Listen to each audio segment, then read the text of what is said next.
God of War Ragnarok is the rarest type of AAA video game, in that it actually is a really good video game.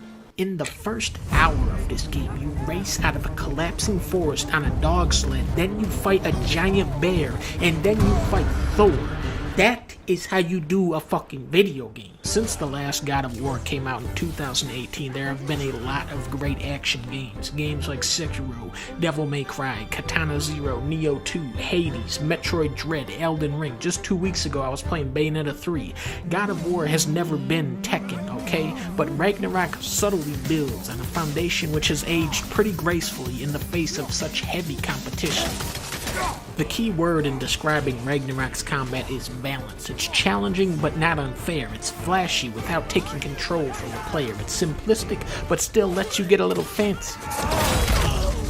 Watch it. Yeah.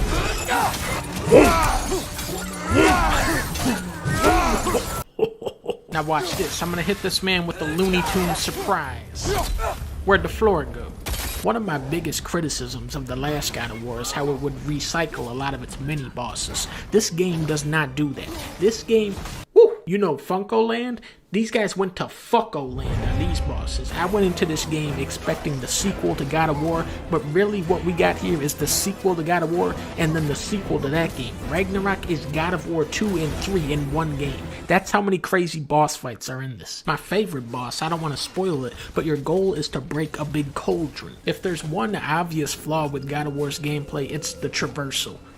It sucks. You look at other Sony games like Spider-Man and Ratchet & Clank, and those games' traversal is just as good, if not better, than the combat. But what makes God of War special is how it marries fun combat with engaging storytelling. Right from its opening shot, Ragnarok masterfully draws you back into its world with incredible acting performances. There's a much heavier emphasis this time on building up the world of God of War. There's a lot of side quests and lore to uncover, but for me, the most fulfilling part is just soaking in these beautiful environments. There is more artistry in some of God of War's doors than there is in entire video games. The sandy tempest of Elfheim, obscure lantern-lit bones of a mammoth creature, beams of moonlight peer through the leaves of a gungle tree in Mufelkin.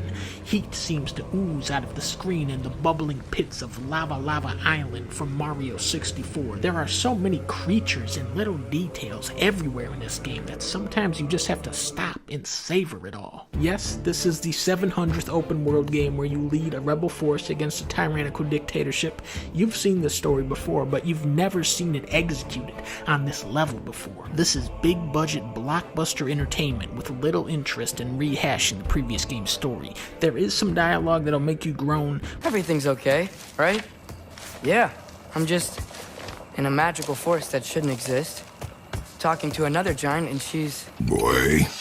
The scope of this game is much wider than the original, bringing back the original cast while introducing many new faces like Angra Boba, Tyr, Emir, Mimir, Fenrir, Munko, Mumra, and the funny squirrel guy that I like. Simply throw your axe and strike the chimes, and I will attend to your needs. I am already here, Master Kratos.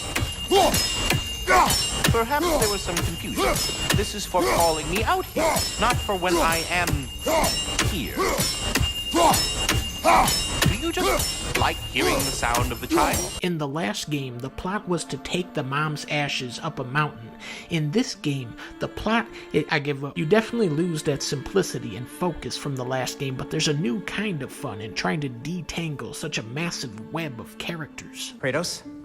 Snack? I do not need a snack. Ragnarok is Dr. Phil's greatest episode. It's a story about 3 fathers, 3 mothers, and 3 children. 2 parents want to shelter their children. Another 2 are depressed because their sons got killed by the other dad. Then there's the fun dad. He's the most evil one of them all. After the game, Loki is impregnated by a horse.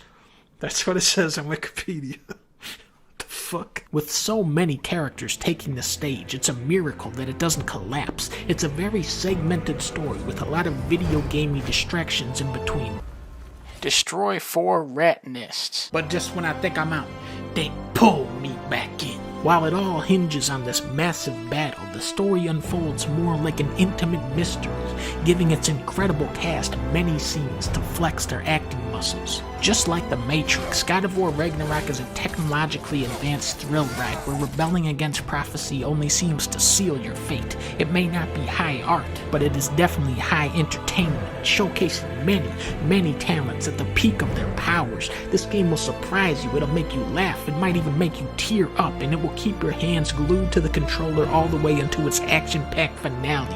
When the credits finally rolled on this massive conquest, there was only one thing I could say: God damn.